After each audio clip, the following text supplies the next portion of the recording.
السلام علیکم ناظرین، میں آپ کو ایک اہم خبر سے آگاہ کر رہا ہوں۔ یہ خبر ہے محکمہ موسمیات کی جانب سے مونسون بارشوں کا آغاز ہو چکا ہے اور جل تھل ایک ہو چکا ہے اور مزید بارشوں کی پیشن گوئی کر دی گئی ہے محکمہ موسمیات کی جانب سے۔ لیکن آپ سے چھوٹی سی گزارش ہے، میرے چینل کو سبسکرائب کریں اور ساتھ ہی دیے گئے بیل آئکن کو پریس کرنا نہ بھولیں تاکہ ہم آپ کو نئی ویڈیو اور نئی معلومات پہنچاتے رہیں۔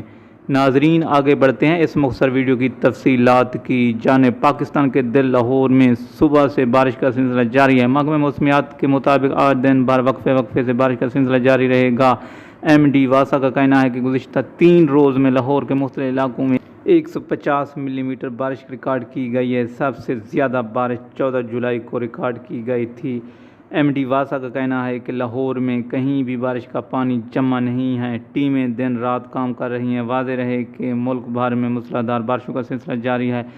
بارشوں سے کہیں سڑکیں زیر آب آ گئیں تو کہیں لینڈ سلائڈنگ کے باعث اہم شاہراہیں بلاک ہو گئی ہیں۔ 14 جون سے 14 جولائی تک جتنی بھی مونسون سیزن کی بارشیں ہوئی ہیں، مختلف حادثات میں 177 افراد جاں بحق ہو چکے ہیں، جبکہ وزیر اعظم شہباز شریف نے جاں بحق ہونے والے افراد کے لیے فی کس 10 لاکھ روپے امداد کا اعلان بھی کر دیا ہے اور مزید بارشوں کی پیشن گوئی کر دی گئی ہے۔ یہ مونسون بارشوں کا سیزن 20 جولائی تک ختم ہو جائے گا اور موسم خوشگوار اور بارشیں تھم جائیں گی۔ اگر آپ کو یہ ویڈیو پسند آئی ہو تو میرے چینل کو لائک، شیئر اور سبسکرائب کریں۔ Thanks for watching. ہم آپ کو نئی ویڈیو اور نئی معلومات سے آگاہ رکھیں گے۔